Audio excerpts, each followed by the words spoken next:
کتنے رمضان گزر گئے نئے کپڑوں کی عید کے ساتھ، ایک رمضان بھی نہیں آیا جس میں خدا کی دید کا مزہ آئے، خدا کے دیدار کا، رسول اللہ کے دیدار کا مزہ آئے۔ کتنے رمضان گزر گئے بھاری بھاری کپڑے خریدتے ہوئے، ایک رمضان تو ایسا نصیب ہوا جس میں رسول اللہ صلی اللہ علیہ وسلم کی زیارت نصیب ہوئی ہو،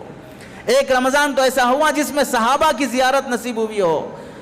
کتنی محرومی کے ساتھ ہم جی رہے ہیں، ہمارے دلوں میں احساس، یہ خیال تک مر گیا ہے کہ میں صدیق اکبر کو خواب میں دیکھوں، ہمارے دلوں میں احساس مر گیا کہ میں رسول اللہ کو خواب میں دیکھوں، یہ تمنا تک پیدا نہیں ہو رہی ہے۔ کیا خاک ہم عاشق رسول ہیں،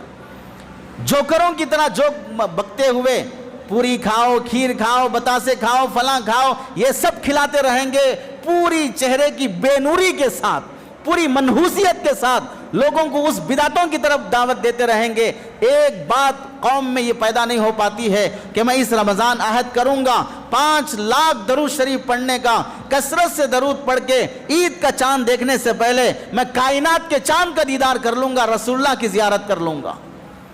یہ تمنا مسلمان میں پیدا نہیں ہوتی ہے تو کس قدر اللہ کے نبی سے بے تعلقی کی بات ہے۔ میں کیوں تڑپ نہیں پاتا ہوں؟ ان نوجوانوں کو دیکھ لو جس سے محبت ہو گئی اپنی گرل فرینڈ کی خاطر،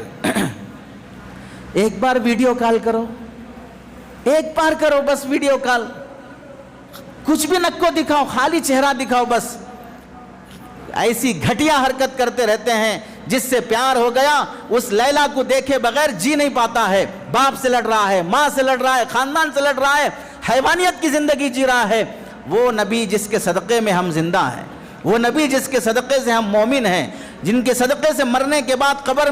قبر کے عذاب سے انہی کو دیکھ کر ہمیں جواب دینا پڑے گا، ماذا تقول فی ھذا الرجل، اس محمد کے بارے میں تم کیا کہتے ہو؟ جواب صحیح ملا تو قبر جنت کا باغ ہے، جواب غلط نکلا تو جہنم کا گڑھا بن جائے گی۔ اس رسول اللہ کو دیکھنے کا آج تک شوق پیدا نہیں ہو سکا، کم از کم رمضان میں تو یہ شوق جاگ جاتا۔ اور درود کی کثرت، دکانوں پر، بنڈیوں پر تاجر کھڑے رہتے ہیں، کیا کرتے کھڑے کھڑے؟ رمضان کے مہینے میں بھی قوالیاں، نعت، گانے سب سنتے رہتے ہیں، کھڑے کھڑے زبان سے درود جاری نہیں ہو سکتا، دکانداروں سے درود جاری نہیں ہو سکتا، اپنے پاس کام کرنے والے ملازموں کو ان کو یہ پابندی نہیں لگائی جا سکتی 8 گھنٹے ڈیوٹی کرنا ہے، 1 گھنٹہ میری طرف سے وضو بناؤ، تسبیح لو اور درود کی کثرت میں بیٹھو۔ باری باری ایک درود کو درود کے لیے بٹھایا جائے، اپنے گھر میں فیملی کو ذمہ داری لگائی جائے، میں 2 گھنٹے درود میں بیٹھوں گا، تم 2